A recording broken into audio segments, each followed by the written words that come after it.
अपन बात कर रहे थे सिंचाई की। सिंचाई पे अपन ने सिंचाई की परिभाषा पढ़ ली। उसके बाद इसके पढ़े अपन ने उद्देश्य। ठीक है, उद्देश्य के बाद अपन ने पढ़ा सिंचाई का निर्धारण कैसे करते हैं। तो अपन ने सिंचाई का निर्धारण कितने प्रकार से किया था? 3 प्रकार से किया था। कौन कौन से थे? पहला कौन सा था? समय का निर्धारण। सेकंड कौन सा था? मात्रा का निर्धारण। और थर्ड कौन सा था? विधि का निर्धारण। ठीक है, उसके बाद में अपन ने पहला पढ़ा था कौन सा? समय का निर्धारण। तो समय का निर्धारण अपन ने 2 प्रकार से किया था। एक तो पौधे के आधार पर और सेकंड मृदा नमी के आधार पर। तो पौधे के आधार पर अपन ने जब सिंचाई के समय का निर्धारण किया था तो कितने प्रकार से किया था? 4 प्रकार से किया था। 4 प्रकार कौन कौन से थे? पहला कौन सा था? पहला पौधे की बाह्य स्थिति देखकर। सेकंड कौन सा था? पौधे की पत्तियों का तापमान मापकर। ठीक है, थर्ड कौन सा था? पौधों की पत्तियों में जल की मात्रा मापकर। और चौथा कौन सा था? प्रांतिक अवस्थाओं के आधार पर। ठीक है, उसके बाद अपन ने पढ़ा था कि मात्रा का निर्धारण। तो मात्रा का निर्धारण अलग अलग फसलों की जल मांग अलग अलग होती है। जैसे धान की कितनी होती है? 900 से 2500। गन्ना की कितनी होती है? 1500 से 2500। ठीक है, तो अलग अलग फसलों की जल मांग क्या होती है? अलग अलग होती है। फिर अपन लास्ट पढ़ रहे थे कौन सा टॉपिक? सिंचाई की विधि का निर्धारण कैसे किया जाता है। ठीक है, सिंचाई की विधि का निर्धारण। तो इसमें अपन पढ़ रहे थे विधियां। सिंचाई की कौन कौन सी विधियां किस किस काम में लेते हैं अपन, कौन कौन सी फसलें उगाते हैं उनमें, वो कैसी होती है। ठीक है ना, तो इसमें पढ़ा था अपन ने पहली विधि कौन सी पढ़ी थी? कौन सी पढ़ी थी बोलो? चौकीबार द्रोणी सिंचाई विधि। ठीक है ना। सेकंड कौन सी पढ़ी थी अपन ने? सेकंड बोलो कौन सी पढ़ी थी? बॉर्डर पट्टी सिंचाई विधि पढ़ी थी। थर्ड कौन सी पढ़ी थी अपन ने? तीसरी विधि पढ़ी थी अपन ने कुंड सिंचाई विधि। ठीक है, और चौथी कौन सी पढ़ी थी अपन ने? फव्वारा सिंचाई विधि या फिर बौछारी सिंचाई विधि। यहाँ तक अपन ने कंप्लीट पढ़ लिया था। इनके अंदर अपन ने इनकी विशेषताएं पढ़ी थी, इनके लाभ क्या क्या होते हैं। ठीक है, और इनकी हानियां क्या क्या होती है, ये इतना पढ़ लिया था अपन ने। अब अपन बात करते हैं आपसे लास्ट विधि बची है अब बूंद बूंद सिंचाई विधि। कौन सी विधि बची हुई है? बूंद बूंद सिंचाई विधि। बूंद बूंद सिंचाई विधि। ठीक है, बूंद बूंद सिंचाई विधि। इंग्लिश में इसको बोल देते हैं अपन ड्रिप इरिगेशन। Drip irrigation. ठीक है, इसकी बात करेंगे अपन। इस विधि का जो विकास हुआ था, मतलब जो ये विधि विकसित की थी वो की थी इजराइल नामक देश से। कहां से हुई थी? इस विधि का जो आविष्कार हुआ था, आविष्कार कहां से किया गया था? इजराइल से। कहां से किया था? इजराइल से। ठीक है ना, इस विधि का आविष्कार कहां से किया गया था? इजराइल से किया गया था। और ये विधि कहां उपयोगी होती है? उपयोगी कहां पर होती है विधि उपयोगी? जहां पर क्या होता है? कम पानी होता है, जहां पर शुष्क क्षेत्र होते हैं। ठीक है ना, शुष्क क्षेत्रों के लिए विधि क्या है? उपयोगी है। ठीक है ना, शुष्क क्षेत्रों के लिए। ठीक है, और इस विधि का उपयोग कहाँ किया जाता है? और एक तो शुष्क क्षेत्रों के लिए किया जाता है, और कहाँ किया जाता है? और उद्यानों में किया जाता है। ठीक है ना, उद्यानों में कौन सी विधि का उपयोग करते हैं? कौन सी विधि का उपयोग करते हैं अपन? बूंद बूंद सिंचाई विधि का। इस विधि का उपयोग सब्जियों में करते हैं। ठीक है, कहां पर करते हैं? और इस विधि का उपयोग कहां करेंगे? और सब्जियों में करते हैं। ठीक है, और कहां करते हैं? जहां पर फसलें कतारों में बोई जाती है। ठीक है ना, कतारों में बोई गई फसलें, कतारों में बोई गई फसलों में। ठीक है ना, तो इस विधि का आविष्कार कहां से हुआ? इजराइल से हुआ। और कहां पर उपयोग में करते हैं? इस विधि का उपयोग कहां करते हैं अपन? एक तो करते हैं शुष्क क्षेत्रों में जहां पानी की कमी होती है। ठीक है ना, वहां पर कौन सी विधि अपनाई जाती है? बूंद बूंद सिंचाई विधि। एक करते हैं अपन उद्यानों में जहां पर बड़े बड़े पेड़ पौधे लगाए जाते हैं। ठीक है, और कहां करते हैं? और करते हैं अपन सब्जियों में। ठीक है, और करते हैं अपन कतारों में जो फसलें बोते हैं ना अपन, वहां पर कौन सी विधि का प्रयोग करते हैं अपन? बूंद बूंद सिंचाई विधि का प्रयोग करते हैं। ठीक है, उसके बाद जो बूंद बूंद सिंचाई विधि होती है इसमें भी वही सेम सिस्टम रहता है जैसे फुहारा, जो फुहारा विधि थी ना, वैसे इसमें भी एक मुख्य पाइपलाइन रहती है यहाँ पे, ये मुख्य पाइपलाइन, ठीक है। यहाँ पे टैंक रहता है, टैंक, ये हो गई मुख्य पाइपलाइन, मुख्य पाइप, ठीक है ना। और इसमें होती है कौन सी पाइपलाइन, कौन सी होती है, फुहारा में कौन सी थी, सहायक पाइपलाइन, कौन सी, सहायक पाइपलाइन, पाइपलाइन, ठीक है। और अवधि में भी सेम वही सिस्टम था, एक टैंक था, ठीक है ना, टैंक से कौन सी लाइन निकल रही थी, मुख्य पाइपलाइन निकल रही थी, ठीक है ना। मुख्य पाइपलाइन की कौन सी पाइपलाइन मतलब जुड़ी हुई थी, कौन सी पाइपलाइन जुड़ी हुई थी मुख्य पाइपलाइन के, जो सहायक पाइपलाइन होती है ना, वो जुड़ी हुई थी इनसे, ठीक है ना। लेकिन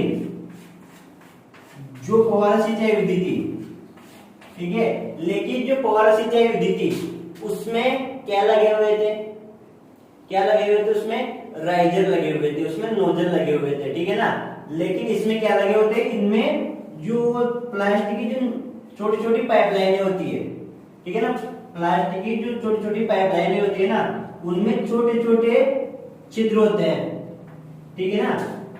जो प्लास्टिक की जो सहायक पाइपलाइनें होगी, ठीक है, प्लास्टिक या जो सहायक पाइपलाइनें होती है उनमें क्या लगे होते हैं, छोटे छोटे छिद्र होते हैं, ठीक है ना। छिद्रों के अंदर ई-मीटर लगे होते हैं, ई-मीटर से लगे होते हैं। क्या, एक तो होती है मुख्य पाइपलाइन, ठीक है ना, ये तो हो गई मुख्य पाइपलाइन, ये हो गया टैंक पानी का, ठीक है। जो मुख्य पाइपलाइन होती है उनसे कौन सी पाइपलाइन निकलती है, कौन सी निकलती है, सहायक पाइपलाइन निकलती है, ठीक है ना। और सहायक पाइपलाइन में छोटे छोटे छिद्र होते हैं, क्या होते हैं, छोटे छोटे छिद्र होते हैं, ठीक है ना। और उन छिद्रों में क्या लगे होते हैं, ई-मीटर लगे होते हैं, ठीक है। क्या लगे होते हैं, ई-मीटर लगे होते हैं। जो ई-मीटर होते हैं वो पौधों की जड़ों के पास में, पौधों की जड़ों के पास में बूंद बूंद के रूप में पानी से सिंचाई करते हैं, ठीक है ना। सहायक पाइपलाइन में क्या लगे होंगे, ई-मीटर लगे होंगे, ठीक है ना। ई-मीटर क्या करते हैं, जो पानी आता है, जो सहायक पाइपलाइन में जो पानी आएगा उसको बूंद बूंद के रूप में कहाँ डालेंगे, पौधों की जड़ों में डाल देते हैं, ठीक है। तो ये कौन सी विधि हो जाती है, बूंद बूंद सिंचाई विधि हो जाती है, ठीक है। इसके बाद अपन बात करते हैं इसकी, हाँ ये सॉरी लाभ क्या क्या होते हैं इसके, लाभ। तो सबसे पहला लाभ पानी की बचत होती है, पानी की बचत होती है, ठीक है ना। सबसे पहले तो क्या हो रही है, पानी की बचत हो रही है, ठीक है। सेकंड जो इसकी जल उपयोग दक्षता होती है, जो इस बूंद बूंद सिंचाई विधि की जल उपयोग दक्षता होती है वो सर्वाधिक होती है अन्य विधियों की अपेक्षा। जल उपयोग दक्षता सर्वाधिक होती है,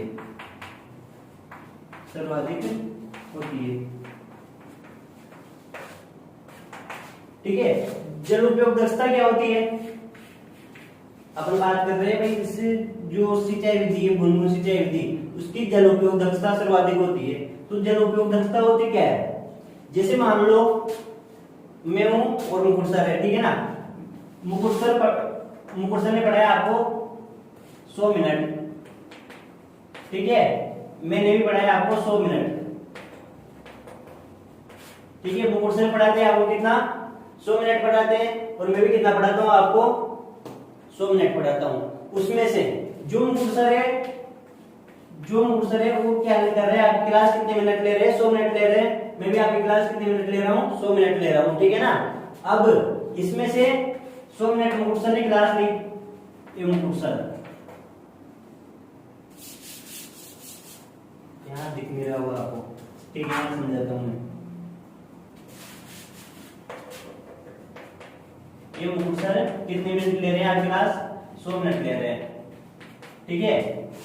और ये मैं कितने मिनट लिया आपकी क्लास, 100 मिनट ली। दोनों ने कितने मिनट लिया आपकी क्लास, 100 मिनट ली, ठीक है ना। उसमें से मुकुट सर ने 100 मिनट जो क्लास ली, ठीक है, मुकुट सर ने जो 100 मिनट क्लास ली उनमें से आपको सिर्फ 80 मिनट ही पढ़ाया, ठीक है ना।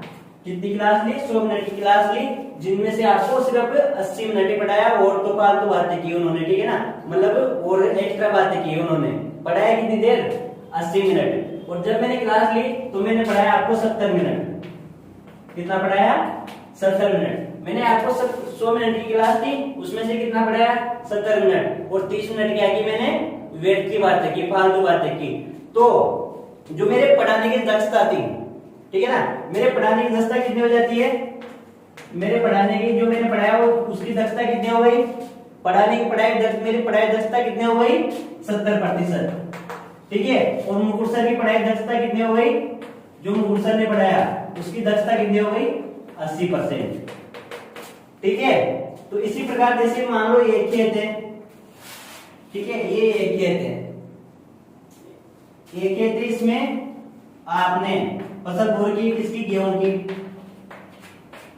ठीक है, आपने क्या बो रखी है? इसमें गेहूं की फसल बो रखी है। अब जो गेहूं की फसल है उसको पानी की आवश्यकता कितनी होती है? पानी की आवश्यकता है उसको, गेहूं की फसल, ठीक है ना। अब ऐसे मानो ये खेत है, इसमें क्या बो दिया आपने? गेहूं की फसल बो दी। अब आपने जब इसमें सिंचाई की, ठीक है ना, जब आपने इसमें सिंचाई की तो कितना जल किया आपने? 100 लीटर जल से इसमें सिंचाई की, ठीक है ना। जब आपने इसमें सिंचाई की तो कितने लीटर जल से सिंचाई की? 100 लीटर जल से, ठीक है। लेकिन जो गेहूं की फसल है उसको कितना जल मिल रहा है? वहां पे कितना जल मिला उसको? सिर्फ 50 लीटर जल मिला है उसको। कितना मिला है? 50 लीटर जल। जो 50 लीटर जल था वो बाकी ऐसे व्यर्थ हो गया, मतलब पाइप में अगर छिद्र हो रहे थे वहां से निकल गया, वाष्पोत्सर्जन क्रिया के द्वारा वो नष्ट हो गया। तो ठीक है ना, कितना जल उपयोग कर पाए गेहूं की फसल? ओनली 50 लीटर ही। तो जो इसकी जल उपयोग दक्षता हो जाएगी, जो इसकी जल उपयोग दक्षता है कितनी हो जाएगी? 50%। ठीक है। तो जो बूंद बूंद सिंचाई विधि होती है इसकी जल उपयोग दक्षता कितनी होती है? इसकी होती है सर्वाधिक होती है, और लगभग 90 से 95% होती है, ठीक है ना। मतलब जो 100% जल दोगे ना आप, जिनमें से जो पौधे हैं वो लगभग 90 से 95% उपयोग कर लेंगे, और 5% ओनली एक्स्ट्रा मतलब व्यर्थ में जाएगा वो जल। ठीक है। अगली बात करते हैं अपन। पहला लाभ तो क्या हो गया? इसमें पानी की बचत होती है। सेकंड को क्या हो गया? जल उपयोग दक्षता सर्वाधिक होती है। ठीक है। तीसरी बात, जब आप इस विधि से सिंचाई करोगे, ठीक है ना, तो इस विधि से जैसे सिंचाई करोगे ये साइड पाइपलाइन है।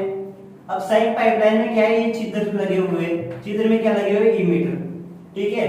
अब जब आप इसमें सिंचाई करोगे तो क्या होगा? इसमें ये पौधे लगे हुए हैं यहाँ पे, ठीक है ना, ये यहाँ पे पौधे लगे हुए हैं। तो जब आप इस विधि से सिंचाई करोगे तो जो बूंद बूंद के रूप में जो पानी निकलेगा वो कहाँ निकलेगा? ओनली पौधों की जड़ों के पास में, ठीक है ना। जो खाली जगह है ना ये तो ऐसे सूखी रहेगी। ओनली सिंचाई कहाँ पे होगी? पौधों की जड़ों के पास में। अगर पौधों की जड़ों के पास में सिंचाई हो रही है ना तो उस जगह पर खरपतवार उगने की समस्या बहुत कम हो जाती है।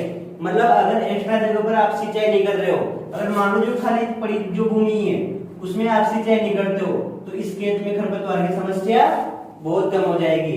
तो लिखना अगली बात है, इस विधि से खरपतवार की समस्या कम होती है। ठीक है, खरपतवार की समस्या कम होती है। तो अगर मान लो खरपतवार की समस्या कम हो रही है तो खरपतवार क्या करते हैं? फसलों को नुकसान पहुंचाते हैं, फसलों की उपज को कम कर देते हैं। अगर मान लो खेत में अपने खरपतवार ही नहीं उगेंगे, अगर मान लो अपने खेत में खरपतवार ही नहीं है तो क्या फिर भी उपज कम होगी क्या? फिर तो नहीं होगी ना, क्योंकि खरपतवार क्या करते हैं? फसल की उपज को कम कर देते हैं। तो अगर मान लो इस विधि से अपन सिंचाई कर रहे हैं, इस विधि से सिंचाई कर रहे हैं तो खेत में क्या है? खरपतवार की समस्या बहुत कम हो जाती है। मतलब खेत में खरपतवार नहीं उगेंगे, और खरपतवार नहीं उगेंगे तो उपज ये क्या नाम है? फसल की उपज में वृद्धि होगी या कमी होगी? क्या होगी? कमी होगी या वृद्धि होगी? वृद्धि होगी ना। तो अगला लाभ क्या हो जाएगा? फसल उपज में वृद्धि होती है, फसल उपज में वृद्धि होती है। ठीक है ना। तो अगला लाभ क्या हो गया, फसल उपज में वृद्धि होती है। ठीक है, फिर बात करते हैं अपन अगले लाभ की।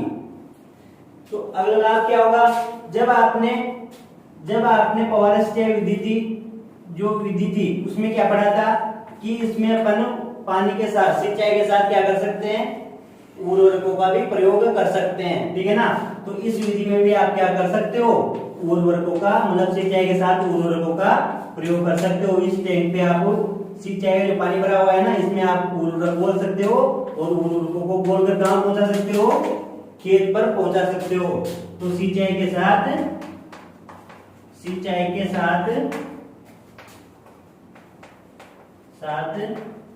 उर्वरकों का भी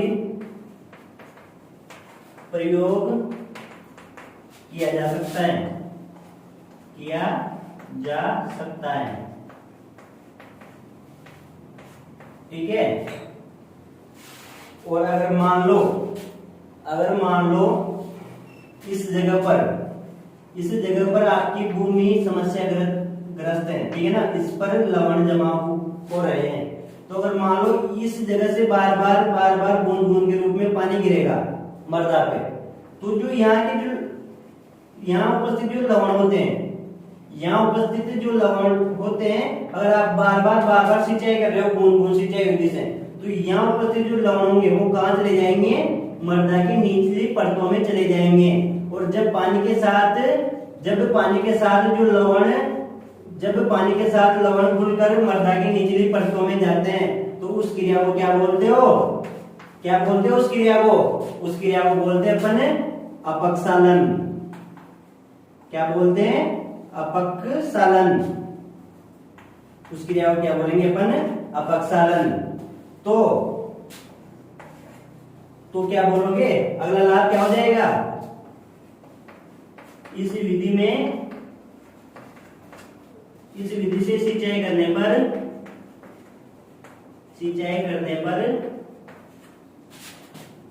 इस विधि से बार बार सिंचाई करने पर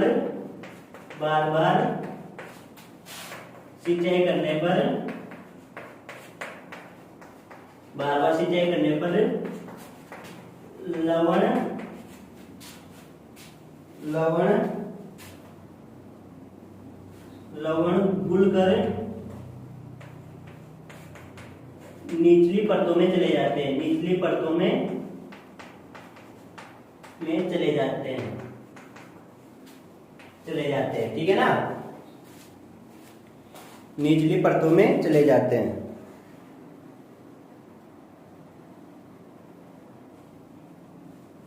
ठीक है, तो ये हो जाते हैं इसके लाभ। सबसे पहला लाभ क्या है, पानी की बचत होती है, और इस विधि की जल उपयोग जो दक्षता होती है वो अन्य विधियों की अपेक्षा सर्वाधिक होती है। ठीक है। अगला लाभ क्या है, इस विधि से खरपतवार की समस्या कम होती है। फिर अगला कौन सा है, फसल उपज में, अगर मान लो खरपतवार की समस्या कम है तो फसल की उपज तो बढ़ेगी। ठीक है ना, तो फसल की उपज में वृद्धि होती है। अगला लाभ क्या हो जाता है, सिंचाई के साथ उर्वरकों का भी प्रयोग कर सकते हैं इस विधि के द्वारा। ठीक है। और कौन सी विधि में किया था अपन ने प्रयोग, उर्वरकों का प्रयोग कौन सी विधि में किया था, और तो किया था अपन ने फव्वारा सिंचाई विधि में किया था। और लास्ट क्या हो जाता है, इस विधि से बार बार सिंचाई करने पर जो मृदा के ऊपरी स्तर पर जो उपस्थित लवण होते हैं वो कहाँ चले जाते हैं, मृदा की निचली परतों में चले जाते हैं। ठीक है ना। तो यहाँ तक कुछ भी प्रॉब्लम नहीं होनी चाहिए। ठीक है ना। अब अपन पढ़ते हैं इसकी हानियां। ये तो क्या हो गए थे, लाभ। ठीक है ना, ये तो क्या है इसके लाभ। अब पढ़ते हैं अपन इसकी हानियां। तो हानियां क्या क्या होती है इसकी,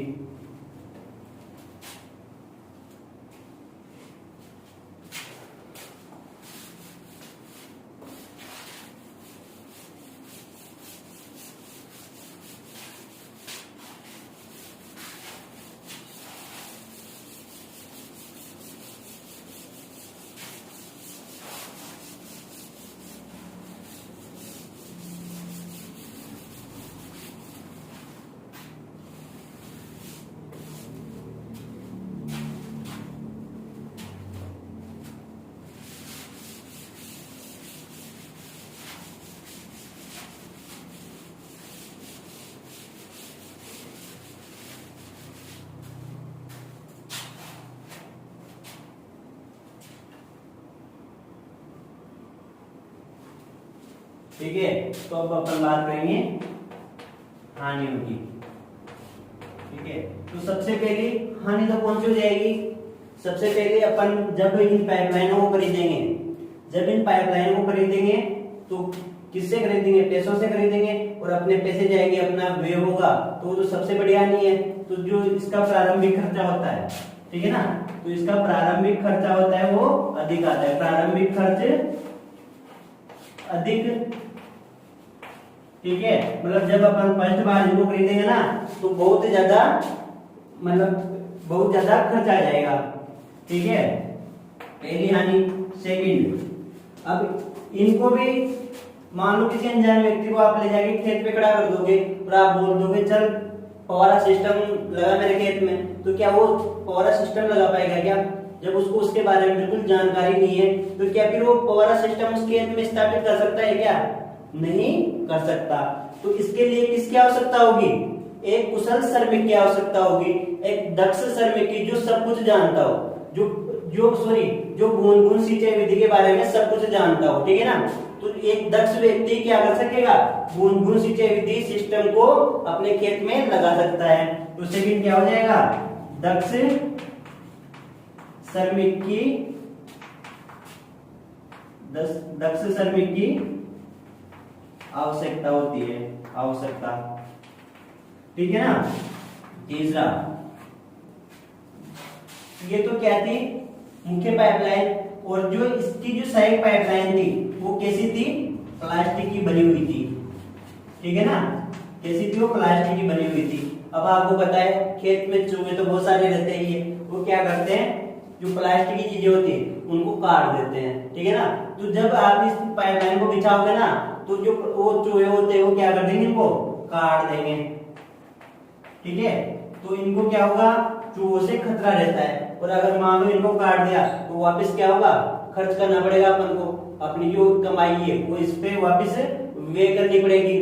तो जो ये विधि होती है, इसकी जो पाइपलाइन होती है सहायक पाइपलाइन है, जो सहायक पाइपलाइन होती है किसकी बनी होती है? प्लास्टिक की बनी होती है। जो प्लास्टिक की पाइपलाइनें होती है उनको चूहे और अन्य कीटों के काटने का खतरा रहता है। ठीक है ना, तो पाइपलाइन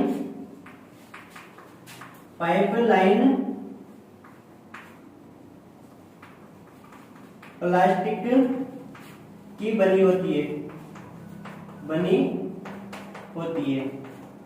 ठीक है ना।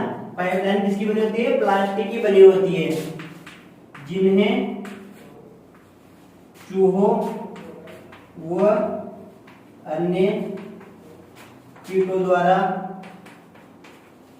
काटने की समस्या रहती है,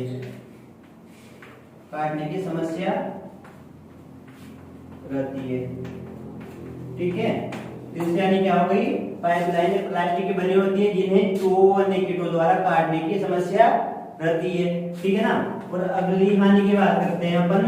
तो अगली हानि, जब आप इस विधि को खेत में बिछाओगे, जब इन पाइपों को आप खेत में बिछाओगे ना तो जो मिट्टी होती है वो क्या होती है? जो इनकी जो छोटे छोटे छिद्र होते हैं ना तो उनमें घुस जाती है वो मिट्टी। तो जब वो मिट्टी इनके छिद्रों में घुस जाएगी तो वो क्या करेगी? उनके जो छिद्र होते हैं ना उनको बंद कर देगी। ठीक है, अगर छिद्र बंद हो जाते हैं तो क्या फिर इस विधि से सिंचाई कर पाएंगे क्या? अपन नहीं कर पाएंगे ना। तो अगली हानि होगी वो कौन सी हो जाएगी? कौन सी होगी अगली हानि? अगली हानि हो जाएगी कि जो इसकी जो नलिकाएं बनी होती है, नलिकाएं के छिद्र क्या होते हैं? छोटे होते हैं, और छोटे होने के कारण जो इनमें क्या होते हैं? लवण व मिट्टी एकत्रित हो जाती है। ठीक है ना। नलिकाओं के छिद्र छोटे होने के कारण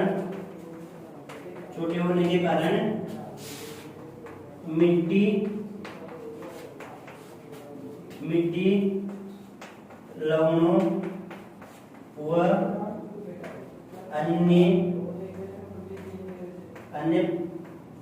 अन्य पदार्थों के जमा होने का खतरा बना रहता है, खतरा बना रहता है। ठीक है, तो पहले आने तो क्या हो गई, प्रारंभिक खर्च अधिक आएगा। सेकंड, इसके लिए दक्ष व्यक्ति की आवश्यकता पड़ेगी। ठीक है, और थर्ड कौन सी हो गई, अगर पाइपलाइन, अपनी जो पाइपलाइन है वो किसकी बनी होती है, प्लास्टिक की बनी होती है, तो प्लास्टिक की पाइपलाइनों को चूहे द्वारा या अन्य कीटों के द्वारा मतलब काटने की समस्या बनी रहती है। ठीक है, और चौथी कौन सी होगी, जो नलिकाएं होती है, जो पाइपलाइन वाली नलिकाएं होती है जिनमें ई मीटर लगे होते हैं, उन ई मीटरों के जो छिद्र होते हैं वो छोटे छोटे होते हैं, तो छोटे छोटे होने के कारण उनमें मिट्टी और लवण, जो सफेद लवण होते हैं, उनके जमा होने का खतरा, उनके जमा होने की समस्या सर्वाधिक रहती है। जब वो जमा हो जाते हैं तो उनमें पानी का बहाव रुक जाता है। ठीक है, तो ये हो जाती है आपकी कौन सी विधि, बूंद सिंचाई विधि। और इसी के साथ आपका जो पार्ट है, जो चैप्टर है सिंचाई का, वो भी कंप्लीट हो जाता है।